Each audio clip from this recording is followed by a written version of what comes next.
நம்ம இன்டர்லிங்க்ல ஒரு secret system இருக்கு. அதுதான் யார் உண்மையான லீடர், யார் ஜஸ்ட் பார்ட்டிசிபென்ட் அப்படின்றத டிசைட் பண்ணோம். அது என்னன்னு பார்க்கலாம் வாங்க.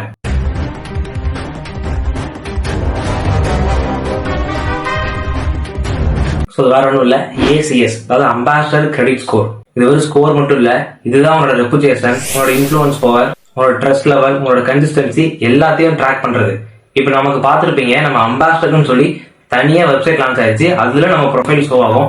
அதுல நம்மளோட எல்லா டீடைல்ஸும் அண்ட் அம்பாசிடர் ஸ்கோர் முதற்கொண்டு நமக்கு தெளிவாக ஷோ ஆகும். இப்போ இந்த ஏசிஎஸ் அப்படின்னா என்னன்னு பாத்துக்கலாம். ஏசிஎஸ் அப்படின்னா அம்பாசிடர் கிரெடிட் ஸ்கோர். இது என்ன அப்படின்னா இன்டர்லிங்க் இதை யூஸ் பண்ணது எதுக்காக அப்படின்னா அம்பாசிடரோட ப்ராக்ரஸை ட்ராக் பண்ண. இப்போ நம்ம டீம்ல அம்பாசிடர் டிராவல் பண்ணிட்டு இருக்கீங்க, இந்த மாதிரி நம்ம வேர்ல்டு ஃபுல்லா டிராவல் பண்றாங்க, அவங்க தனித்தனியா ட்ராக் பண்ண முடியாது பாத்தீங்களா. அதுக்காக கொண்டு வந்தது அந்த ஏசிஎஸ். யார் கன்சிஸ்டன்டா கான்ட்ரிபியூட் பண்றா, யாரு ரியல் லீடரா இருக்கா, யாரு கம்யூனிட்டிக்கு உண்மையாக ஹெல்ப் பண்றா, அண்ட் யாரு கம்யூனிட்டிக்கு ரியல் வேல்யூ ப்ரொவைட் பண்றாங்க, இது எல்லாத்தையும் இந்த ஏசிஎஸ் ஸ்கோர் நமக்கு ரெஃப்ளெக்ட் ஆகும். டெய்லி டாஸ்கோட ரிசல்ட் நம்ம 5 days நமக்கு வரும். அதுல நம்ம பெர்ஃபார்மன்ஸை பொறுத்து நமக்கு பாயிண்ட்ஸ் கொடுத்துருப்பாங்க. அதுவுமே பாத்தீங்கன்னா அந்த ஏசிஎஸ்ல ரெஃப்ளெக்ட் ஆகும். அது மந்த்லி டாஸ்க் நம்ம பண்ணிட்டு இருப்போம்.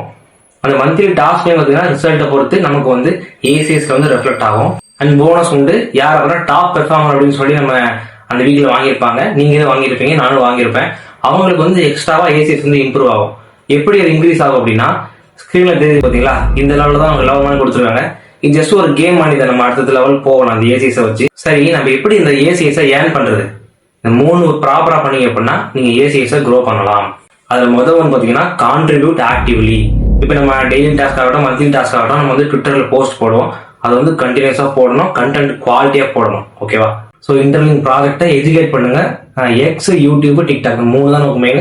3லுமே கன்சிஸ்டன்டா நம்மளோட அந்த ப்ராஜெக்டை இன்டர்லிங்க் பத்தி அப்டேட் அதில் ரெகுலரா பண்ணிட்டே வரணும்.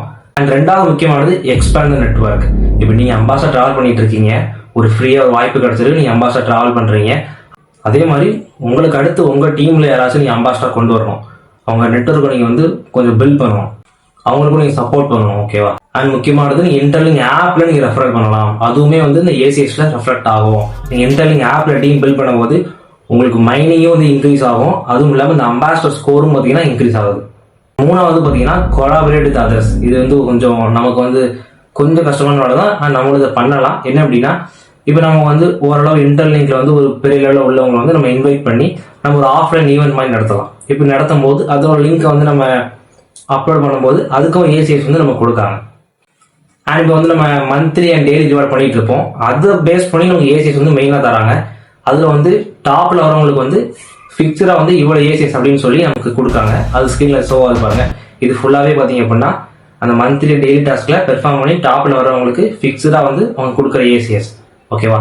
மற்றபடி நம்ம இதுக்கு முன்னாடி பார்த்த கான்ட்ரிபியூஷன் எல்லாமே பாத்தீங்கன்னா ஒவ்வொரு பெர்சன்டேஜா ஆட் ஆகும். அது நமக்கு அக்யூரேட்டா சொல்ல முடியாது. ஆனா இது பாத்தீங்கன்னா டாப்ல வரனால நமக்கு எக்ஸாக்டா அந்த ஏசிஎஸ் நமக்கு ஆட் ஆகும். நீங்க எவ்வளவுக்கு எவ்வளவு உங்களுக்கு ஏசிஎஸ் அதிகமா இருக்கோ நீங்க ஒரு ட்ரஸ்டடான அம்பாசிடர் அப்படின்னு சொல்லி இந்த வேல்யூக்கு தெரிய வரும். அண்ட் நம்ம ஃபியூச்சர்ல வரக்கூடிய இன்டர்லிங்க் எல்லா எக்கோசிஸ்டத்துக்கும் அந்த பிக் சாம்பியன்ஸுக்கும் ரிவார்ட்ஸுக்கும் நமக்கு ஃபர்ஸ்ட் ப்ரியாரிட்டி வழங்கப்படும். அண்ட் அதே மாதிரி நமக்கு தெரியும், குவாலிஃபை ஆக போற வெரிஃபைடு ஐடிஐஜிக்கு ஃபர்ஸ்ட் அலோகேஷன் நமக்கு கொடுக்கப்படும். அண்ட் முக்கியமானது பிராண்டிங். நம்மளோட ரியல் ஹியூமன் நெட்வொர்க் பிராண்டிங் வெளியே தெரிய வரும். என்ன பண்ணக்கூடாது, அம்பாசிடர் நீங்க தப்பா பண்ணீங்க அப்படின்னா உங்களுக்கு அது குறைய வாய்ப்பு இருக்கு. என்ன பண்ணக்கூடாது அப்படின்னா டிசிப்ளின், அதாவது டீம்ல குரூப்ல சண்டை போறது அது பண்ணக்கூடாது. அந்த கண்டென்ட் குவாலிட்டி ரொம்ப குறைச்சு போடுறது இப்படி பண்ணக்கூடாது. அண்ட் டாஸ்கை ஸ்கிப் பண்றது, கொடுத்த டாஸ்கை கரெக்டா பண்ணணும். அதை ஸ்கிப் பண்ணோம் அப்படின்னா அது நமக்கு அடி வாங்கும். ஓகேவா? ஸோ அதனால எவ்ரி கண்டென்ட், எவ்ரி கான்ட்ரிபியூஷன் உங்களுக்கு ஏசிஎஸ்ல ரெஃப்ளெக்ட் ஆகும். அதனால நீங்க ஆல்ரெடி பண்ணிட்டு இருக்கிறத குவாலிட்டியா கன்சிஸ்டன்டா பண்ணுங்க. கண்டிப்பா ஒரு பெரிய லெவல்ல நமக்கு ஃபியூச்சர் இருக்கு. யாருக்கு? நம்ம அம்பாசிடருக்கு, என் கூட டிராவல் பண்றவங்களுக்கு. சம்பாதிக்க மட்டும் வரல, நமக்கு ஐடென்டிட்டியை நீங்க கிரியேட் பண்ண வாய்ப்பு இருக்கு. தேங்க்யூ.